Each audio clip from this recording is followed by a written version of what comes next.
Usually sports bike में ज़्यादातर आप जब भी कहीं सर्च करने जाएंगे तो आपको 2 लाख के रेंज में R15 ही सबसे पहले दिखेगी या फिर सजेशन मिलेगा। लेकिन ये बीस्ट भी उसी प्राइस रेंज में आती है और इवन बहुत ही कम प्राइस रेंज में आती है। इसका एक शोरूम प्राइस 1,72,000 रुपये में शुरू होती है, जो कि 3 कलर वेरिएंट से मिलता है, लेकिन कोई वेरिएंट नहीं मिलता है। ये एक ही मॉडल है जिसमें आपको सब कुछ कंपनी देती है, ज़्यादा वेरिएंट का चक्कर यहाँ पे नहीं है। तो इसका एक शोरूम प्राइस 1,72,000 रुपये यानी 1,72,000 रुपीज़ एक शोरूम पटना का है, जो कि आप मगध बजाज पटना इस कॉन्टैक्ट नंबर पर जाकर इसका टेस्ट राइड ले सकते हैं।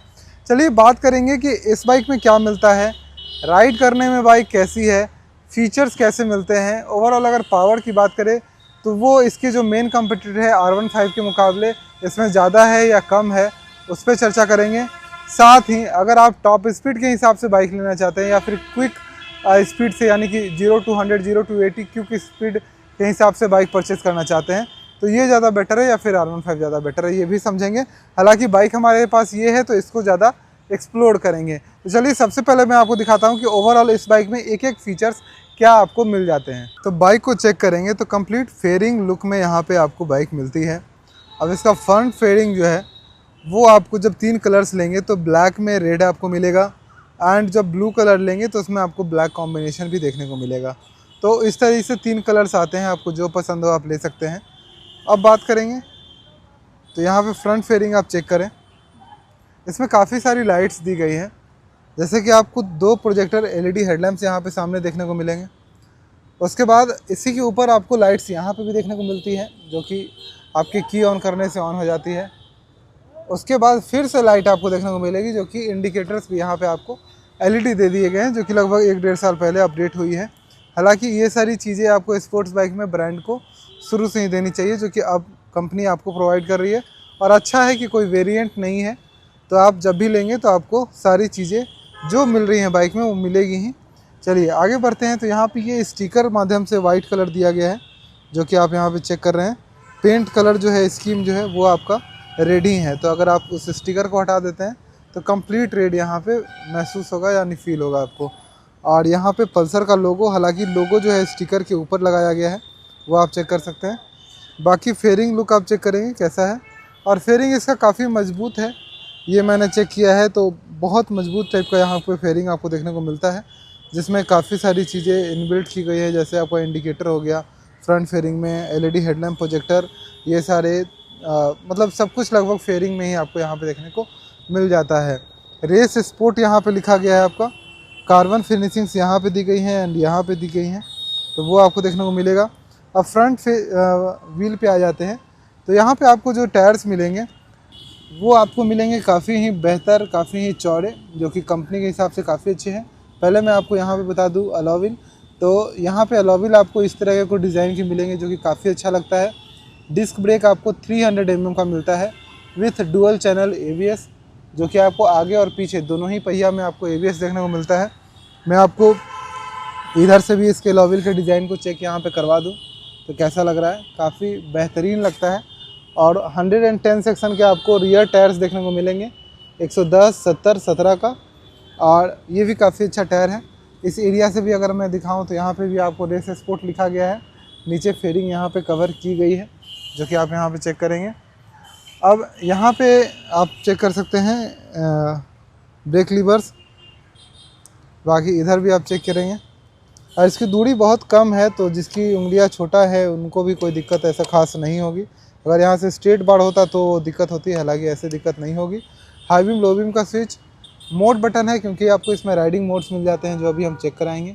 बाकी horn, indicator, engine cruise switch and starter button normal, और बाकी आप हैंडल गिरीबाग बारिंट्स देख सकते हैं। चलिए की ऑन करते हैं। Clip on handle bars complete आपको देखने को मिलेंगे, काफ़ी अच्छी क्वालिटी का ये होता है, कोई दिक्कत नहीं होती है। यहाँ पे आप चाहें तो कुछ ब्रांडिंग या फिर कलर कराएंगे तो ये फ्रंट लुक आपका जो है वो काफ़ी अच्छा आएगा, मतलब अभी से जो थोड़ा अच्छा आएगा।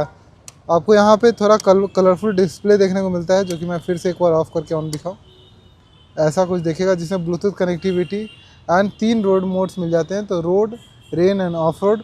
तो इसको आप जब 2 बार क्लिक करते हैं तो आपका यहाँ पे मोड जो है वो चेंज होता है, जैसे कि आप यहाँ पे चेक करेंगे इंजन क्रूज स्विच लगा हुआ है। जैसे ही अगर 2 बार क्लिक करेंगे तो रेन पे आ गया, और फिर इसी तरह जब क्लिक करेंगे तो आपका रोड मोड पे चला जाएगा, ऑफ रोड मोड पे। तो आप जैसा चलाते हैं, plus turn by turn navigation, बहुत सारी ब्लूटूथ कनेक्टिविटी फीचर्स आपको मिल जाता है। यहाँ पे आप देख सकते हैं gear position indicator, RPM meter और टॉप स्पीड लगभग 140 से 45 तक की आती है। लोग उससे ज़्यादा थोड़ा ले जाते हैं, लेकिन जनरल टॉप स्पीड 140 से 45 तक की आती है।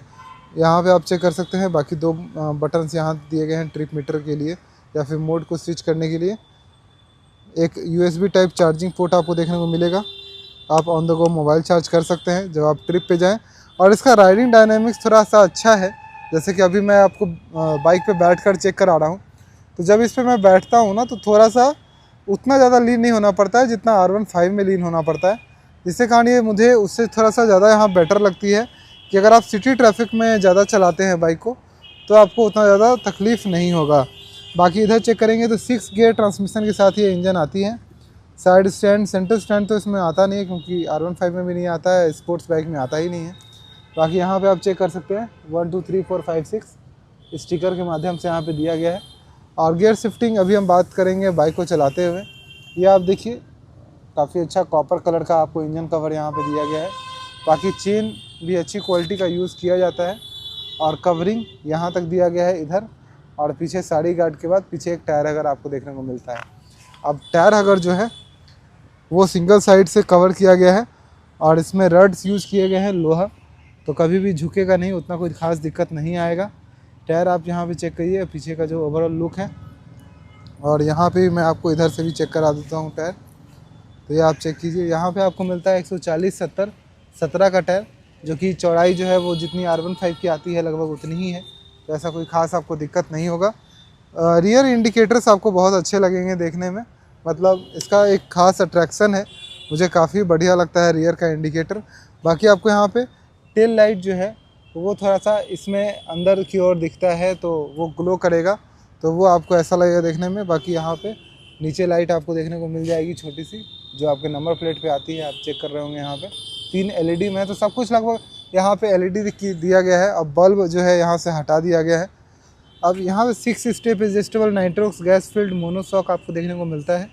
सस्पेंशन अच्छी क्वालिटी का है, हाई स्पीड में अच्छी स्टेबिलिटी आपको दे देता है। पैर रखने की जगह साइलेंसर आप चेक कर सकते हैं, छोटा है, बहुत ज़्यादा बड़ा नहीं है, जो आपको कंफर्ट में जो है कोई भी कमी लाएगा। क्योंकि नॉर्मल सड़कों पे अगर आप स्ट्रीट फाइटर की तरह चला रहे हैं बाइक को, तो यहाँ पे साइलेंसर जो है ज़्यादा काम करता है। बाकी आप ये भी देखिए, मूव कर सकते हैं, और कभी गिरेगा तो सिर्फ यही कुछ होगा, इसको कुछ नहीं होगा। हालांकि आप चेक कर सकते हैं ब्रेक लीवर्स।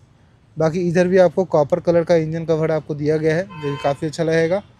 ये आपका पेरीमीटर फ्रेम है, जो कि इस तरीके से आपको देखने में मिलेगा, जो कि काफ़ी बढ़िया, काफ़ी मजबूत और काफ़ी वज़न की होती है, जिसके कारण इसमें आपको 166 kg का, यानी 166 kg का वेट देखने को मिलता है।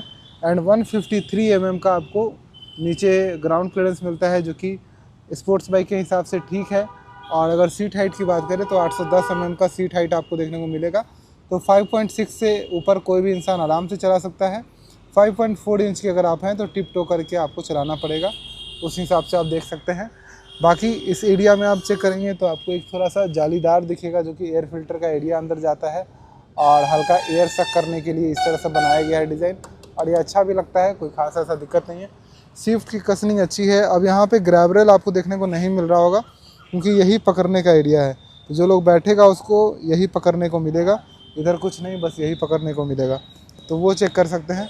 बाकी RS यहाँ पे लिखा गया है 200 जो है, उसका स्टिकर कुछ खास यहाँ पे दिख नहीं रहा है, मतलब था तो पहले यहीं पे RS 200 लिखा हुआ आता था, जो कि अब नहीं देखने को मिल रहा है।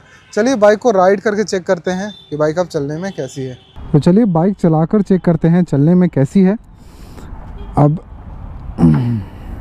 स्टार्ट करके पहले मैं इंजन का साउंड सुनाता हूं, क्योंकि GoPro के साथ इंजन का साउंड सबसे बेस्ट साउंड आपको देखने को मिलेगा और सुनने को मिलता है। न्यूट्रल काफ़ी आसानी से लगता है इसमें। आइडलिंग काफ़ी शांत है।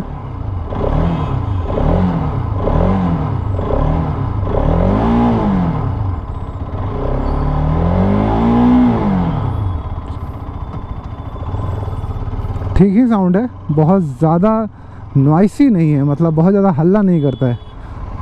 आप शांत साउंड एक होता है ना, शांत साउंड टाइप का आपको सुनने को मिलता है। चलिए लेके चलते हैं थोड़ा रोड पे। और एज अ 5.6 इंच मेरा पैर भी काफ़ी आराम से आता है, फ्लैट आता है जी एक साइड। जब भी आप रुकेंगे तो ऑटोमेटिक फ्लैट पैर आएगा 5.6 के साथ। आप ज़्यादा मोटे हैं तो दोनों तरफ पैर फ्लैट आएगा। आपका टॉर्सो अगर ज़्यादा लंबा है, यानी कि नीचे का बॉडी ज़्यादा लंबा है, पैर ज़्यादा लंबा है शरीर में, तो भी आपको पैर आराम से आएगा, 5 फुट 5 इंच में भी आ जाएगा। बाकी RS 200 का वही एक खेल है भाई, जैसे ही आप इसको टच करेंगे और चलाना शुरू करेंगे, तुरंत बाइक अगर सॉफ्ट गियर शिफ्टिंग भी करते हैं तो 60 से 70 का स्पीड में चली जाती है, जैसा कि अभी आपको देखने को यहाँ मिला होगा। बहुत अच्छा लगता है चलाने में। ठीक है, चलिए इंजन के बारे में बात करें तो इंजन जैसा कि मैं आपको बताता हूँ, इसमें लगभग आपको 24.5 PS का पावर मिलता है, जो कि R15 से लगभग 6 PS का पावर यहाँ पे ज़्यादा है, क्योंकि R15 में लगभग 18.4 के आसपास है और यहाँ पे आपको 24.5 है, जो कि काफ़ी ज़्यादा हो जाता है कंपैरिजन करें R15 से। तो ये मुझे अच्छा लगता है डेफिनेटली कि कोई कंपनी आपको सेम प्राइस रेंज या उससे कम प्राइस रेंज में आपको इतना पावर दे रही है। टॉर्क भी आपको मिल जाता है जो कि 18 न्यूटन मीटर के आसपास का आपको टॉर्क मिल जाता है। 6 गियर ट्रांसमिशन भी है, तो आपको हाई स्पीड्स भी काफ़ी अच्छी मिलेगी एंड स्लिपर क्लच भी आपको यहाँ पे देखने को मिल जाता है। चलिए, तो ये सारी चीज़ें तो अच्छी हो गई।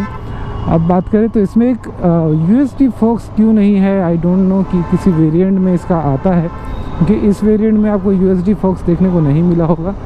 तो ये थोड़ा सा कंसर्निंग हो जाता है मेरे लिए, क्योंकि इस सेगमेंट की बाइक्स में डेफिनेटली हमें चाहिए होता है। चाहे वो लुक की बात करें उसको भी इम्प्रूव करता है और हैंडलिंग को भी कहीं ना कहीं इम्प्रूव कर देता है। अब बात करें तो इसमें क्योंकि लिक्विड कूल्ड इंजन है, तो लॉन्ग राइड्स को आप 100, 200, 300 किलोमीटर आराम से हैंडल कर सकते हैं, कोई ऐसा खास दिक्कत नहीं आता है। और लोकल रोड्स में चालान कटने के बहुत ज़्यादा चांसेस है इस बाइक के साथ, क्योंकि मैं नोटिस कर रहा हूँ ये बाइक बहुत जल्दी 70 की स्पीड में जा रही है, बिना मतलब मैं चाह भी नहीं रहा हूँ फिर भी बाइक जो है इस स्पीड में जा रही है। इंजन में कोई हार्सनेस नहीं है और इंजन बहुत ज़्यादा स्ट्रेस भी फील नहीं करा रहा है, तो वो दोनों ही चीज़ें आपको एक साथ यहाँ मिलेगी देखने को। अगर मैं आराम से बाइक को चलाऊं, मतलब रिलैक्स होके, तो भी ये मुझे सपोर्ट करती है, क्योंकि इसमें बहुत ज़्यादा लीड नहीं होना पड़ता है, तो ये मुझे काफ़ी अच्छा लगता है। और ज़्यादातर बाइक्स में यही प्रॉब्लम है कि जब भी हम बाइक को आराम से चलाना चाहते हैं स्पोर्ट्स बाइक में, तो वो इतना ज़्यादा लीन हो जाता है, तो लोकल ट्रैफिक में पैर रखना थोड़ा मुश्किल हो जाता है, या फिर झुकने पे आपके हाथों पे बहुत ज़्यादा लोड आता है। जाकि हालांकि इस में भी अगर आप चेक करेंगे तो मेरे हाथ बिना ग्लव्स के लाल हो गए हैं हल्का, जो कि मुझे अभी स्पोर्ट्स बाइक चलाने का आदत नहीं है, तो मेरे हाथ अभी उतने मजबूत शायद ना हुए हों।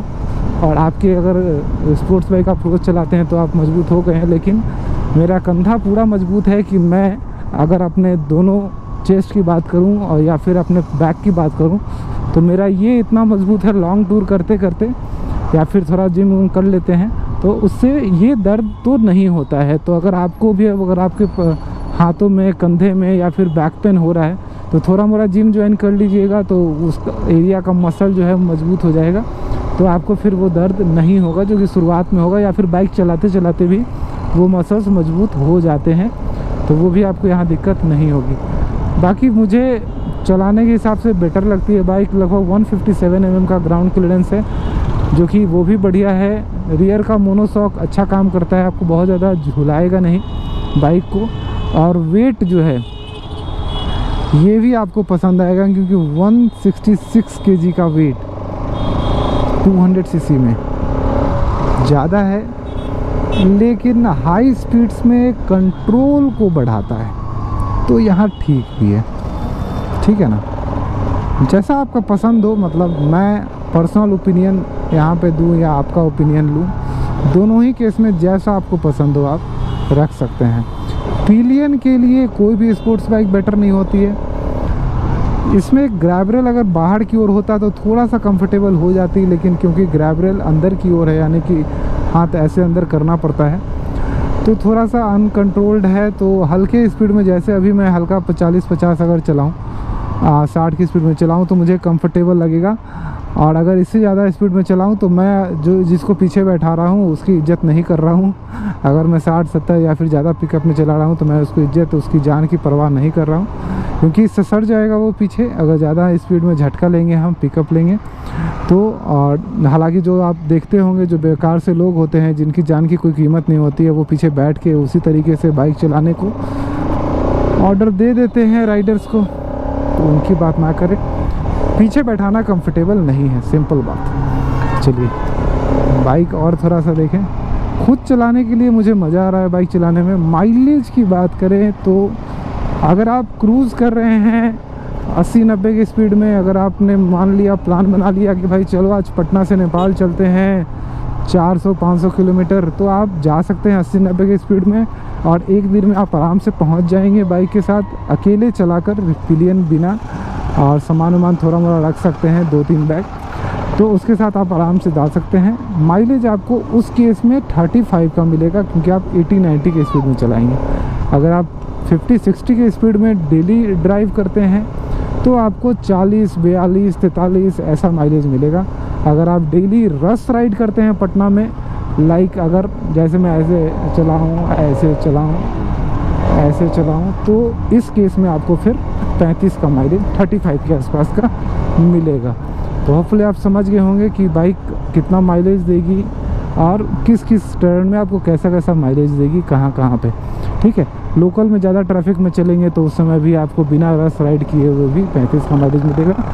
लेकिन नॉर्मली अगर आप full tank to full tank, जो कि 13 लीटर का यानी 13 लीटर का टैंक आता है, उसके साथ चेक करेंगे full tank to full tank, तो आपको 40 के आसपास का, 35 से 40 के बीच में माइलेज मिलेगा। 40 के आसपास का भी मिल जाएगा अगर आपकी डेली राइडिंग लगभग 15 से 20 किलोमीटर है, one side and dual side.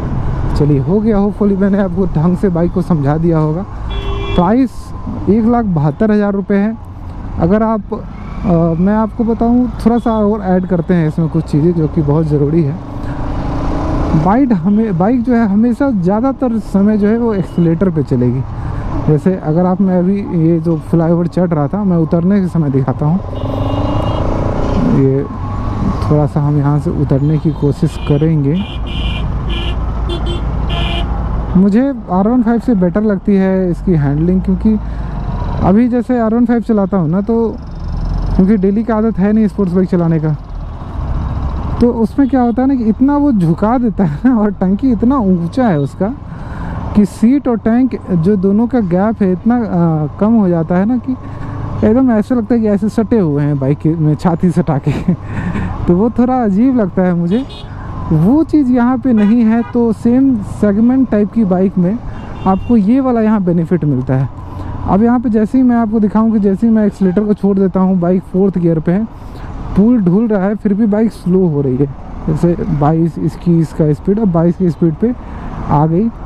तो इस हिसाब से अब यहाँ से अगर मैं 4th गियर पर उठाऊँगा तो इंजन प्ले एकदम माइनर सा होता है, लेकिन अगर 3rd गियर पे चलाऊँ तो नहीं होता है। ठीक है, अब जैसे मैं आपको अपाची में GTT मिलता है, यामाहा का इंजन का RPM ऑटोमेटिक यानी R15 का थोड़ा सा हाई रहता है, तो आप सिर्फ क्लच छोड़ के बाइक को काफ़ी आराम से आगे बढ़ा सकते हैं। इसमें चेक करते हैं कि वो चीज़ कितना तक हो पाता है। ठीक है, तो पहले मैं यहाँ पे कर देता हूँ बाइक को आराम से, और 2nd गियर पे बाइक है, और चेक करते हैं कि बाइक नहीं, इसका RPM बहुत लो है। देखिए यहीं पे ये चल तो रही है लेकिन RPM हाई नहीं रहता है इसका। अगर मैं 1st गियर पे कर दूं